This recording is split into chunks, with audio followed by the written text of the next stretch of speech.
जय हिंद मेरे सभी प्यारे साथियों, स्वागत है आपका आपके YouTube channel Indian forces exam में। साथियों, क्षेत्र में दो ही लोगों का जलवा होता है, एक नेताजी की फॉर्च्यूनर गाड़ी का और दूसरा उत्तर प्रदेश के सिपाही का। साथियों, मैं इस वीडियो में उत्तर प्रदेश पुलिस भर्ती के विषय में कम जानकारी दूंगा या फिर ना के बराबर दूंगा, लेकिन आप इस भर्ती में होने के बाद आपकी क्या ड्यूटी होती है, आपकी जॉब प्रोफाइल क्या है, किस तरह से आप समाज में डील करते हैं, सरवाइव करते हैं, इन सारे विषयों पर इस वीडियो में मैं चर्चा करूंगा। तो पूरी वीडियो देखेंगे तो आपको ये पता चल जाएगा कि भर्ती होने के बाद जब मैं सिपाही हो जाऊंगा तो मुझे क्या क्या ड्यूटी करनी है, मेरे क्या क्या कर्तव्य हैं। तो वीडियो शुरू करने से पहले मैं चाहूंगा कि आप इस चैनल को सब्सक्राइब कर लें ताकि इसी तरह की वीडियो आपको हमेशा देखने को मिलती रहे और आपको उत्तर प्रदेश पुलिस कांस्टेबल के विषय में न्यू अपडेट पता चल सके। साथियों, शुरू करते हैं कि जैसे ही आप इस भर्ती में सेलेक्ट होते हैं, आपकी 3 प्रक्रियाएं हैं। एक आपका पहले रिटन एग्जाम होगा, उसके बाद आपका डीवीपीएसटी होगा, फिर उसके बाद मेडिकल होगा। जब मेरिट में आप आ जाएंगे तो आपका सिलेक्शन हो जाएगा। तो सिलेक्शन के बाद ही आपकी ज्वाइनिंग होगी। ज्वाइनिंग कहाँ होगी? वो आपके डिस्ट्रिक्ट को छोड़कर, सटे हुए डिस्ट्रिक्ट को छोड़कर तीसरे जिले, यानी कि आप अपने जिले में नहीं तैनात हो सकते हैं,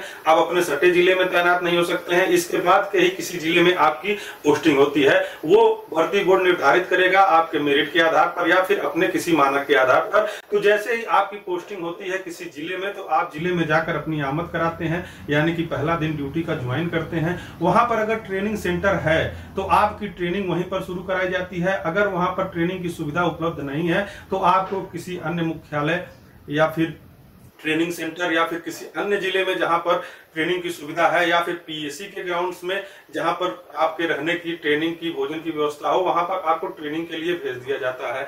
अब उस समय पर निर्भर करता है कि आपको कितने समय में की ट्रेनिंग करनी होगी। हम लोग 2011 में गए थे तो हम लोग की 1 साल की ट्रेनिंग हुई थी। अगर आप के पास ज्यादा संख्या में भर्ती होगी तो इतनी लंबी ट्रेनिंग नहीं होती है, कभी 6 महीने की करा दी जाती है, कभी 9 महीने की और कभी साल भर की। तो आपको इसकी टेंशन लेने की जरूरत नहीं है। जितनी कम ट्रेनिंग होगी उतनी ही आपको जानकारी कम होगी। ट्रेनिंग अच्छे से हो जाती है तो आपको आगे चल के ड्यूटी करने में आसानी होती है। जब आपकी ट्रेनिंग हो जाएगी तो अगर आप अपने जिले में हैं तब तो ठीक है, अगर नहीं आप किसी अनदर जिले में जाकर ट्रेनिंग कर रहे थे तो वहां से आप आएंगे, अपने जिले में आएंगे और तुरंत आपकी पोस्टिंग किसी थाने पर, थाना चाहे शहरी हो, ग्रामीण हो या फिर कहीं का भी हो, पहली पोस्टिंग आपकी थानों पर होती है। और थानों पर विभिन्न प्रकार की ड्यूटियों को आपसे शुरुआत में लिया जाता है, जहां पर आप सीखते हैं कि आप किस तरह से समाज में रहेंगे। आपको जो पुराने सिपाही, दरोगा या फिर इंस्पेक्टर हैं, आपके एसएचओ होंगे, वो सभी लोग आपको बताएंगे कि इस काम को इस तरह से करना है, पब्लिक में इस तरह से डील करना है। तो शुरुआती काम जो होता है आपका थाने पर, तो मैं बता दूं कि जैसे ही आप थाने में पहुंचेंगे तो आपकी हमराही ड्यूटी लगाई जाएगी। दोस्तों, मैंने पहले ही कहा कि पुलिस में आप सिपाही पद पे भर्ती तो होते हैं, लेकिन आपका काम अलग अलग होता है। कहीं भी जाएंगे तो कुछ ना कुछ काम अलग होगा और जो काम आप करेंगे उस हिसाब से आपका नाम का निर्धारण भी होगा। जब आप एसएचओ के साथ आप उनके गनर की ड्यूटी या फिर सुरक्षा में जा रहे हैं तो आप उस समय हमराही कहलाते हैं। उनकी गाड़ी में बैठते हैं, पीछे वो चलते हैं, आप उनके साथ साथ सुरक्षा में रहते हैं, तो इसको हमराही ड्यूटी करते हैं। और यह ड्यूटी बहुत अच्छी होती है क्योंकि हमराही ड्यूटी में आपको एसएचओ के साथ रहने का मौका मिलता है, विभिन्न अधिकारियों से मिलने का मौका मिलता है। तो आपको किस तरह से अधिकारियों से डील करना है, किस तरह से एसएचओ जाकर पब्लिक में डील कर रहे हैं, वो सब देखने से आपको अनुभव होता है कि मुझे भी इस प्रकार से पब्लिक डीलिंग करनी है। इसके बाद आपका पहरा ड्यूटी लगता है, जिसको संतरी कहते हैं। संतरी 3 घंटे की ड्यूटी होती है पहरा की। आप थाने पर अगर हैं तो 24 घंटे वहां पर एक संतरी मौजूद होता है, जिसको पहरा भी कहते हैं। इसके बाद साथियों रात्रि गश्त कराया जाता है, जिसमें आपको रात 10 बजे से लेकर सुबह 8 बजे तक, कहीं सुबह 6 बजे तक आपको रात्रि में जो भी आपको जगह मिली हो, क्षेत्र मिला हो, जो भी आपकी पिकेट मिली हो, पिकेट मतलब कि कोई चौकी होती है या फिर कोई ऐसी जगह जहां पर कोई भी घटना घटने की संभावना होती है, तो वहां पर आपको रात्रि गश्त में लगाया जाता है। वहां आप रात भर ड्यूटी करते हैं। और ये वीडियो अगर मैं आपको ड्यूटी क्या क्या करनी है, अगर ये सारी चीजें मैं बताऊंगा तो वीडियो बहुत लंबी हो जाएगी। इसलिए मैं अलग अलग ड्यूटियों की अलग अलग वीडियो मैं आपके लिए ले आऊंगा। आप उसको देखकर जान सकते हैं कि मेरे जिस ड्यूटी पे मैं हूं वहां पर क्या कर्तव्य है।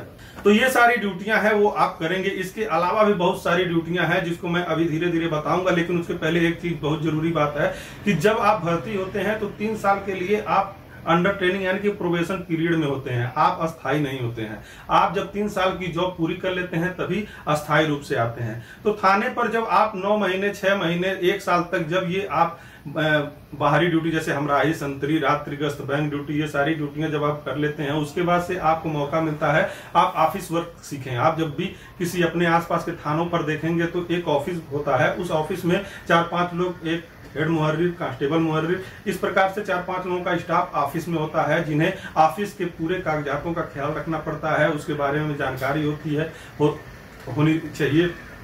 कौन कौन से रजिस्टर होते हैं, ये सारी चीजें आपको ट्रेनिंग में पढ़ाई जाएंगी, लेकिन प्रैक्टिकल में आप जब थाने पे जाएंगे तो सारे रजिस्टर देखेंगे तो आप समझ जाएंगे कि हाँ, हमें ये सारी चीजें क्यों पढ़ाई जा रही थी। तो जितनी भी रजिस्टर होते हैं उन सभी को आपको देखना होगा, उसमें फीड कैसे करते हैं, ये सारी चीजें सीखेंगे तो आप एक कांस्टेबल मुहर्रिर बनेंगे। धीरे धीरे जब आप प्रमोट होंगे तो आप हेड मुहर्रिर भी बन सकते हैं। तो ये हो गई थाने की ड्यूटी। और ऑफिस ड्यूटी, ऑफिस ड्यूटी आपकी 12 घंटे की हो सकती है, 8 घंटे की हो सकती है। वो कितने सिपाही वहां पर मौजूद हैं, कितनी स्ट्रेंथ है, उसके हिसाब से निर्धारित किया जाता है कि आप 8 घंटे की शिफ्ट करेंगे या फिर 12 घंटे की शिफ्ट करेंगे। आपको जो थाने पर हैं न्यायालय के काम भी सिखाए जाते हैं। सम्मन आता है, न्यायालय का सम्मन है, न्यायालय का वारंट है, सम्मन की तामीला किस प्रकार से करते हैं और सम्मन पर रिपोर्ट किस तरह से लगाते हैं न्यायालय में भेजने के लिए, वारंट अगर है, BW है, तो इन सभी का तामीला कैसे होता है, इस पर रिपोर्ट कैसे लगाया जाता है। समाज में फिर आप क्षेत्र में जाते हैं, VVIP ड्यूटी करते हैं, बैंक ड्यूटी करते हैं। VVIP ड्यूटी का मतलब कि आप देखते होंगे क्षेत्र में बहुत सारे नेता, सांसद, विधायक, मंत्री, प्रधानमंत्री, मुख्यमंत्री आते हैं, तो उनकी सुरक्षा के लिए जो रोड पे जो सुरक्षा होती है, गेट पे जो सुरक्षा होती है, अंदर जो सुरक्षा होती है, ये सारी ड्यूटियां भी आपको करनी होती हैं। इसके अलावा आपको चुनाव ड्यूटी, अगर कोई चुनाव हो रहा है तो वहां पर चुनाव की ड्यूटी में जाना है। चुनाव की ड्यूटी के लिए एक बहुत विशेष वीडियो मैं आपके लिए लाने वाला हूं कि जब भी आप चुनाव ड्यूटी में जाएंगे तो आपकी ड्यूटी किस प्रकार से होगी। सारी चीजें सीखने के बाद साथियों, जब आप परिपक्व हो जाते हैं तो आपको अपने ही थाने क्षेत्र में एक बीट मिलता है। बीट में 10 गांव हो सकते हैं, 20 गांव हो सकते हैं, 4 गांव हो सकते हैं, 3 गांव हो सकते हैं। क्षेत्र आपका कितना बड़ा है थाने का, उस हिसाब से आपको एक बीट मिलेगा। उस बीट में जितने भी गांव होंगे उसके लिए आपको एक बीट पुस्तिका बनानी होती है। उसमें आप पूरा जितने भी क्रिमिनल वहां के हैं, हिस्ट्री सीटर हैं, गुंडा हैं या फिर संभ्रांत व्यक्ति हैं, ग्राम प्रधान, BDC के सारे नंबर्स रखेंगे। आप अपने जो भी, जैसे आपको कोई सूचना देता है उसको हम लोग पुलिस के भाषा में मुखबिर कहते हैं, इन प्रकार के मुखबिरों का आप अपना सूचना उस बीट बुक में रख सकते हैं। बाकी आप जैसे ही थाने पर जाएंगे तो आपको तुरंत जैसे ही आपको बीट मिलेगा तो आपको बीट पुस्तिका बनानी होगी, वो थाने से मिल जाएगा। तो उसमें पूरा डिटेल आपको हमेशा भर के चलना है, क्योंकि अगर वह आप पूर्ण रखते हैं तो आपको ड्यूटी करने में बहुत सारी आसानी होती है। ये सारी चीजें जानने के बाद मैं आपको सबसे कठिन ड्यूटी पुलिस की बताता हूं। सिपाही की ड्यूटी बहुत ही कठिन ड्यूटी होती है जब आपको ये काम करना पड़ता है। और वह क्या है कि जैसे कि अगर आप थाने पे हैं, आपके बीट है, बीट में अगर आपके बीट में कोई हत्या हो जाती है, कोई दुर्घटना हो जाती है या फिर कोई लाश मिल जाती है जो 4-5 दिन, महीनों पुरानी मिल जाती है, तो उसको सील करना आपका काम होता है। भले ही उसमें चौकीदार आपकी मदद करता है, कभी कभी ऐसा होता है कि चौकीदार अवेलेबल नहीं होता है, तो उस लाश को, उस बॉडी को आपको सीज करना होगा। सील करने का मतलब होता है कि आप देखते होंगे कि सफेद कपड़े में, पॉलीथीन में अगर सड़ी हुई लाश है तो उसको पॉलीथीन लगाया जाता है। तो ये सारे काम आपको करना पड़ता है। इसके बाद आपको पोस्टमार्टम भी आप ही को कराना होता है। पोस्टमार्टम में अगर बहुत ज्यादा भीड़ है तो रात में अगर रुकना पड़ा तो रात में लाश के साथ आपको रुकना भी पड़ता है। तो ये जो पुलिस विभाग के सिपाही की सबसे कठिन ड्यूटी है। अगर दिल से कमजोर हैं तो आपको दिक्कत होगी, लेकिन मजबूत धीरे धीरे आप हो जाते हैं। पहली बार आपको दिक्कत होगी, दूसरी बार दिक्कत होगी, लेकिन धीरे धीरे आप ये सारे काम करने लगेंगे। तो साथियों, ये सारी ड्यूटियां आपकी थाने की हो गई। इसके बाद अगर आप चाहते हैं कि आप उत्तर प्रदेश पुलिस कांस्टेबल के पद में रहते हुए आप ऑफिस वर्क करें, तो पहले तो आपको लगभग 2 साल 3 साल जो प्रोबेशन पीरियड है आपको थाने पर बिताने ही होते हैं। इसके बाद आप अगर ऑफिस वर्क करना चाहते हैं तो थाने पर अगर करना चाहते हैं तो पहला मैंने आपको बता दिया कि थाने में भी एक ऑफिस होता है, आप वहां पर रह सकते हैं। लेकिन थाने पर बहुत सारे पोस्टिंग होती है, संख्या थाने के ऑफिस के लिए 4-5 होनी चाहिए। उसमें भी आपको दिक्कत हो सकती है, क्योंकि बहुत सारे लोग चाहते हैं कि हम ऑफिस में काम करें, तो हो सकता है वहां आपका प्लेस ना लगे। इसके अलावा आप डिस्ट्रिक्ट पे, मतलब कि आप अपने मुख्यालय पर तमाम तरह के ऑफिस हैं, जैसे IGRS सेल, सम्मन सेल, साइबर सेल, सीओ पेशी, बड़ी पेशी, जहां पर कप्तान बैठते हैं, जहां पर सीओ बैठते हैं, इन सभी की अपनी अपनी पेशी होती है, अपने अपने ऑफिसेज होते हैं। इसमें ज्यादा से ज्यादा संख्या में कांस्टेबल वहां पर रह सकते हैं, ऑफिस वर्क कर सकते हैं। ऑफिस वर्क आपका 9 बजे से लेके 5 बजे तक लिखा पढ़ी में है। उसके बाद से अगर वर्क है तो आपको 8 बज सकता है, 10 बज सकता है, लेकिन अमूमन ऐसा नहीं होता है। हालांकि आप 24 घंटे के लिए पाबंद हैं, आप कहीं भी अपना मुख्यालय छोड़कर इस विभाग में नहीं जा सकते हैं। जब तक आप छुट्टी नहीं ले लेते हैं तब तक आपको अपने मुख्यालय पर ही रहना होगा। आप अपनी ड्यूटी करिए, ड्यूटी से समय मिलता है तो आप अपनी दिनचर्या में जो भी आपकी प्रक्रियाएं हैं वो आप कर सकते हैं।